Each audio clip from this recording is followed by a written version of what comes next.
Digital address GA09933341. Good evening. And with that quote from Sir Richard Branson of the Virgin Group, I welcome you to tonight's edition of Springboard, your virtual university on Joy 99.7 FM. It's been a whole month away because of AFCON coverage, but it's good to be back. Springboard is brought to you by Legacy and your superstation Joy 99.7 FM. The broadcast is made possible by the kind courtesy of MTN, Ghana's #1 network. We are also supported by EcoBank, the Pan-African Bank. Our print media support comes from the graphic business.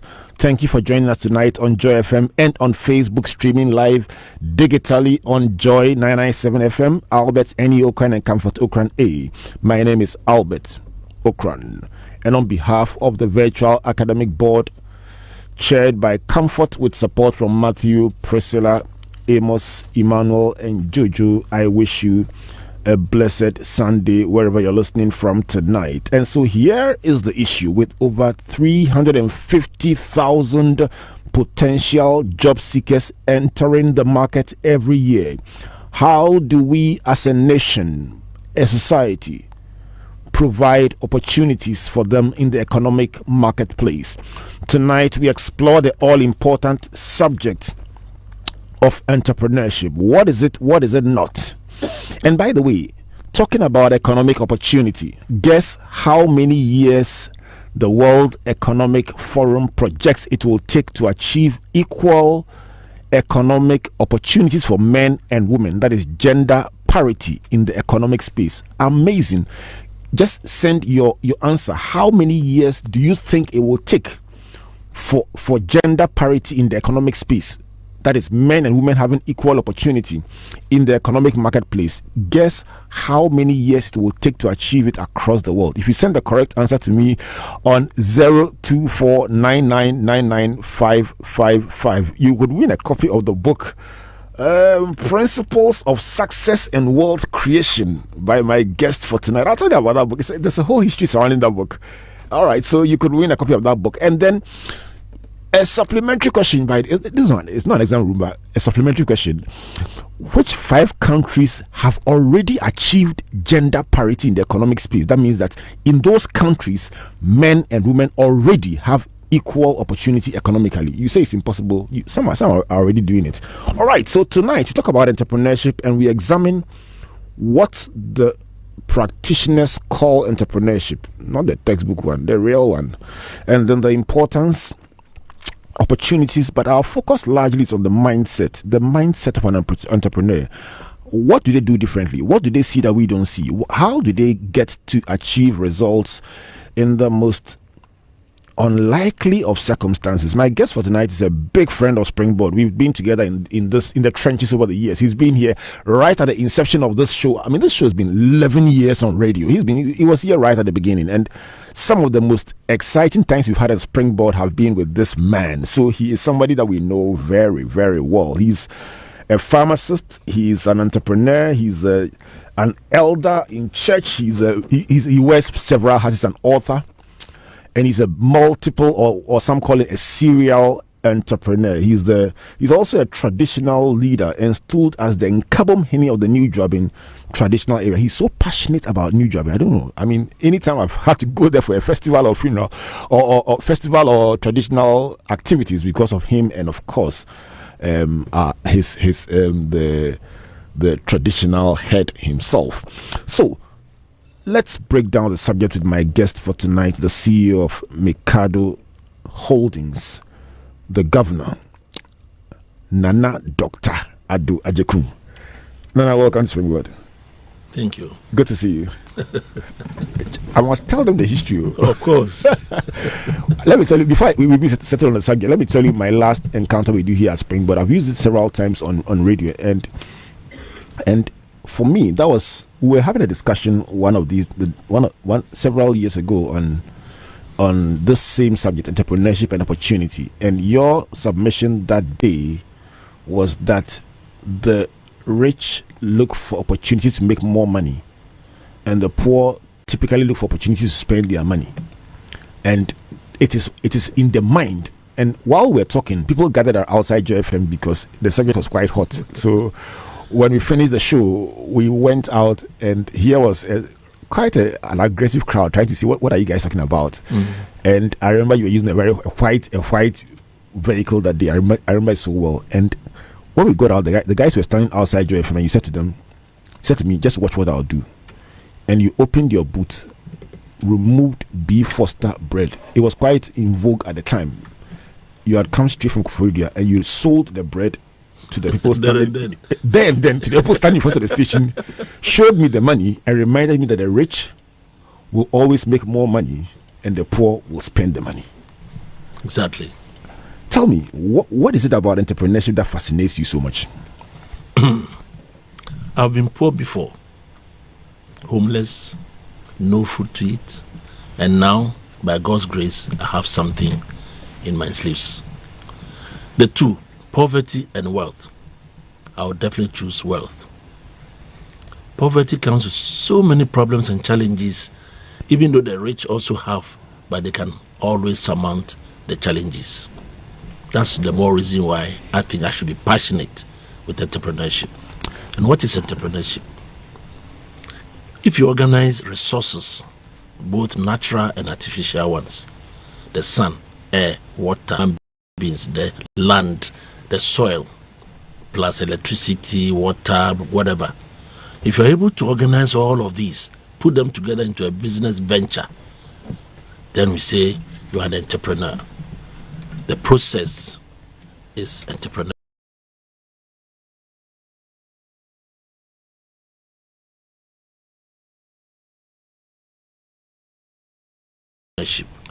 And the aim and the objective is to have profit, to have rewards. Sometimes it turns into losses, but that gives you lessons. So entrepreneurship is to organize resources together, put them into a business venture to make profit. Right. So the ultimate objective of the entrepreneur is to make profit. Yes. And if you make loss, it becomes a lesson. But profit also give you lessons. No, then you are enjoying. You know? Profit gives you enjoyment. Losses give you lessons. All right. So that's the first tip to write down.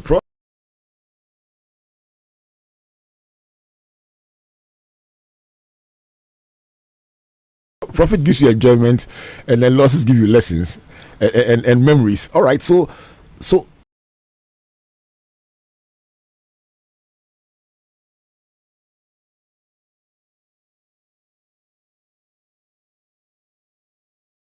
why? I mean, beyond practicing, it is obvious that your passion goes beyond practice. And we'll look at some of the things you've done, but you also are passionate about communicating it, teaching it. You've written about it. Why do you feel a sense of compulsion to pass on the message? Right. When I compare Ghana, and for that matter, developing countries with Europe and America and emerging Asian tigers, then I see that our people have a problem. And the problem that I see from Accra to Paga, Aflo to Elubo, the people called Ghanaians, we are sitting on gold and yet we don't see it. We are in paradise and yet we don't feel it.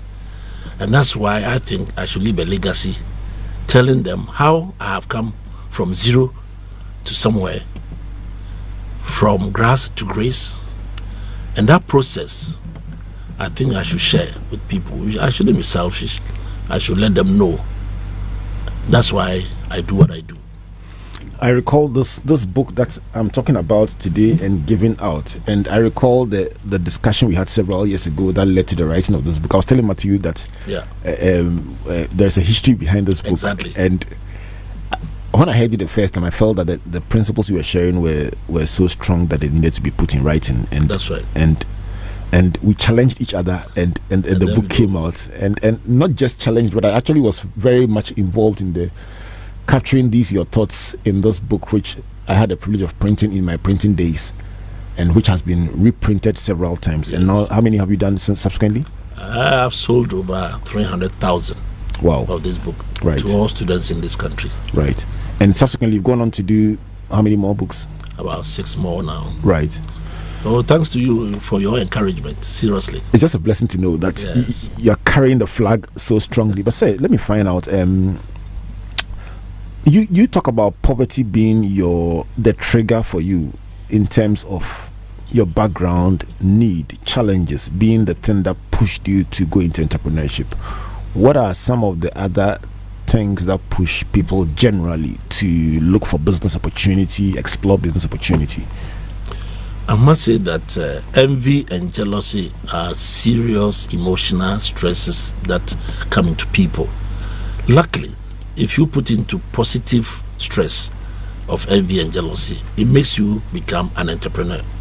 You see a colleague making it through his trading activities. That jealousy makes you move on. Sometimes you are also in a business working for somebody, and then you think that you are not being treated fairly. It pushes you to go on to do something. What is wrong is the fact that if the jealousy and envy is negative, that you wish the person bad, you wish him to fall, to destroy his business, that will never push you to be on your own and to succeed for that matter. So I would think that the urge to move on, to make it in life, is the key. The awareness that, I want to make it. You could come from a very good home, and yet you will not make it because you are not pushed. But where you think, my father has made it, I should make it better. That push alone, to me, is a trigger. Right. 15 minutes past the hour of 7 o'clock. This is the resurrection edition of Springboard, your virtual university. That means that we've been off for a while and we are back with the bank. So we are talking about entrepreneurship. It's the beginning of a discussion that we'll be having that will point us in the direction of opportunities. Over the next few weeks, we'll be showing you several opportunities that are available that one can take. And my guest for tonight is Nana Dr. Addo Agyekum, my big friend and a partner of Springboard, and he's an author as well as an entrepreneur, helping us to understand how to become an entrepreneur. Now, he says Ghana is gold, literally sitting on gold. Paradise. And paradise. Those are two very powerful words. Yes. Let's talk about these opportunities that you point to, because I mean, you listen to the average person and they talk about the challenges, the difficulties that they face in a country like ours. The per capita income is low compared to other countries. Unemployment is quite high. People come out of school and you will meet somebody with a master's degree looking for a chance to do a job that typically some time ago would have been done by somebody with a diploma or probably middle school living certificate. And so where is this gold you are talking about that many people don't see? Albert, if I should refer you to the Bible, which I know you're also passionate about, Christ gave a parable in Matthew chapter 13, verses 13 and 14, that they have the eyes to see, and yet they don't see. They have the ears to hear, and yet they don't hear nor understand. And I think Ghanaians should have a prayer where our eyes will see what we see, and our ears should hear what we are hearing and understand it. We have all the things that are in the Bible in Genesis chapter 1, in the Garden of Eden. The fat animals like elephants, and the small ones like ants, we have them in Ghana. We have the fastest and the slowest like snails, we have them. All types of fruits, all types of fish, we have everything. So why are we complaining? And God told Adam to go, and Adam was still standing there until he gave him the money. Those are the minerals, gold, diamond, bauxite. We still have them in Ghana. I believe God himself is a Ghanaian, Albert. And Adam was born in Agyekum, so I hear. Because the crossroad of the world is in Ghana. The Greenwich Meridian passes through Ghana, and then the equator also passes through Ghana. The gravity of Ghana is even different from the gravity in the Scandinavian countries. It's been established by science. So if I say we are in paradise, it means that our soil is fertile, everything is okay. So why are we complaining? We see all these things, and for the past 60 years, we've been mining our gold without refining. We are still exploiting our oil, still unrefined. So what's wrong? What is amiss? And that's my problem, that's my challenge facing Ghanaians. So I hope the government is listening to us. That it's about time we put value to some of these things and we stop just exporting the raw materials because we are sitting on gold. So your main prescription, Dr. Agyekum, is that we should move from primary exports to refinement of.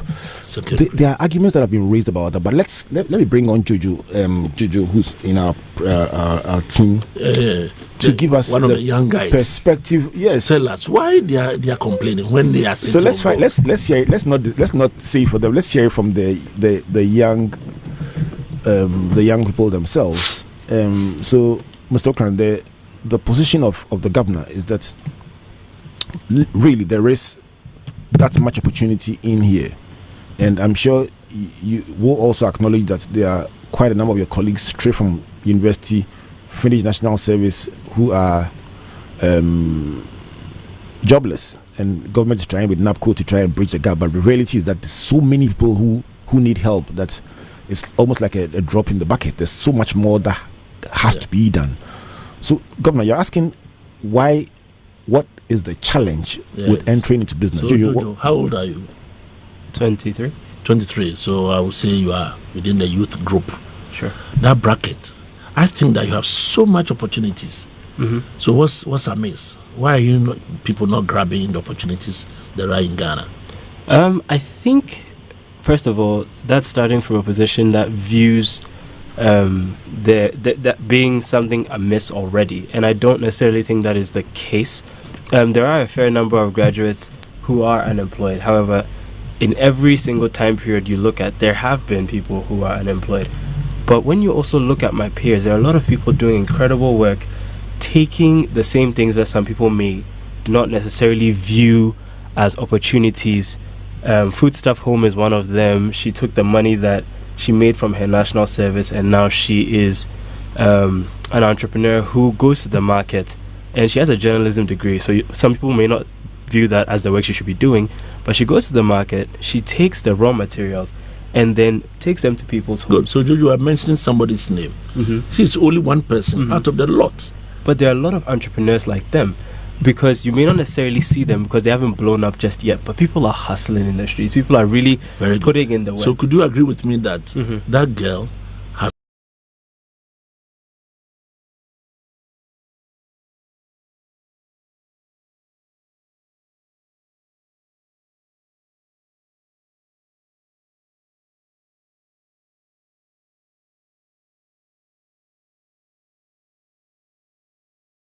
overcome shyness? To an extent, yes. She has also overcome pride. Yes. That this business is not my business. I'm a journalist, so I should always be within the print media or whatever. Sure. And that has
the computer science field and realized that his passion was for cooking, and then moved on and became a chef. So people definitely take different paths to the same place in terms of being entrepreneurs.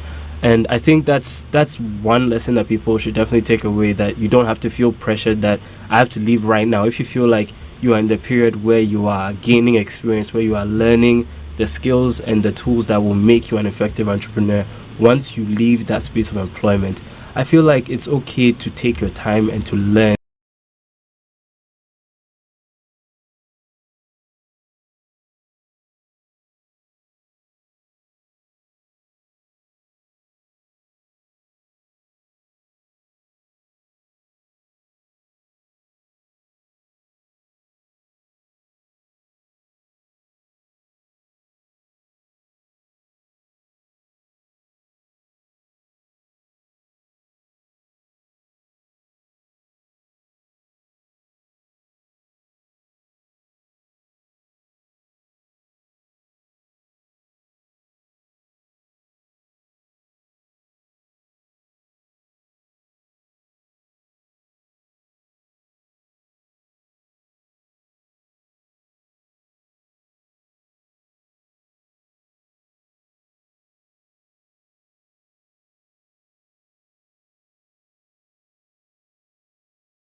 Of getting to have an experienced entrepreneur in the studio, and then also a young person straight from university doing national service, starting his career, and we are having a discourse about two schools of thought or two different angles, and I get to be the beneficiary as well as our listeners out there. So just to summarize what we've learned so far, and I'm going to come back to my two protagonists. So far we've been talking about entrepreneurship, and Dr. Agyekum has been saying that, listen, and an entrepreneur harnesses resources and channels them to a venture mainly to generate profit, and then in the course of doing that also sometimes incurs losses. He says the profits you enjoy them, the losses you learn the lessons. As simple as that. He says Ghanaian